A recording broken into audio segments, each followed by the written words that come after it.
Hey, good morning, Financial Lit. Today, after you finish your formative, you'll have time to work on this calculate using a mortgage amortization schedule, but there are some things that have changed. So if you were in first period last week, I made some changes after your class based on the needs of the assignment. So when you open this up, you're going to download this. So when you open it up, you will notice, if you weren't here Friday, you will see this, but if you were here Friday, you'll notice there are some changes. So right here are all the directions you need to do to change to your amortization table, and the one that you want to do is the 30-year mortgage one that we created as a class. So I'm going to go through what all of this is, and then your answers to these questions are going to make way more sense based on that. I forgot to set up our amortization table to include taxes and insurance, which is not something we've talked about yet. So when we're thinking about taxes and insurance, so you're going to want to go to the 30-year amortization schedule, that one that we created.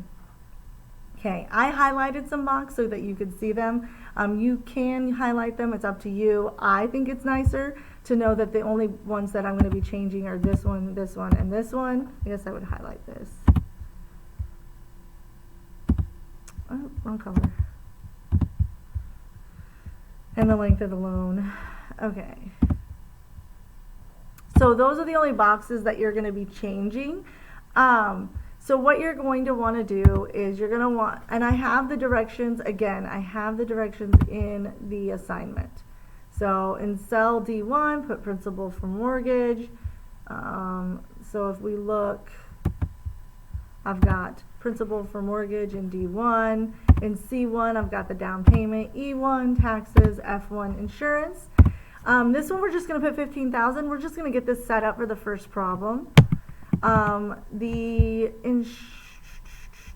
think the interest rate, let me look.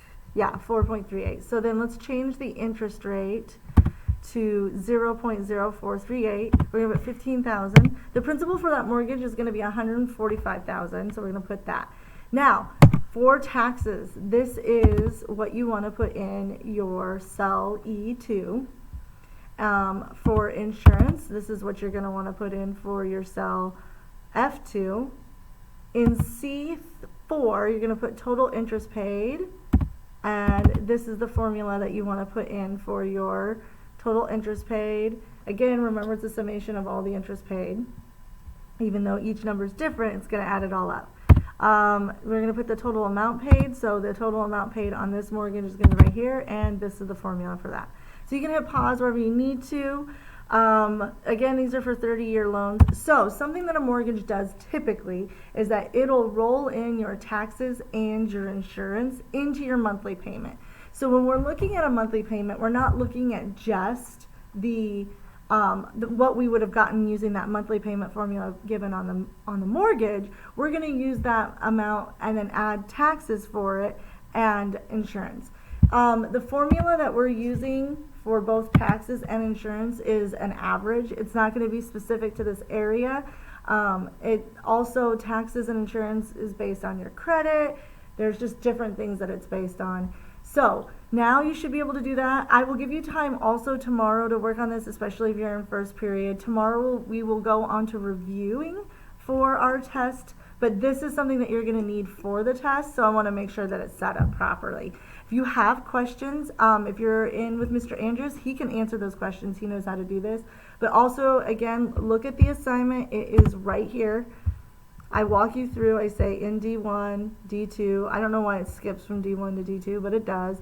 And then it goes C1, E, and it has all the formulas that you need so that you can do it.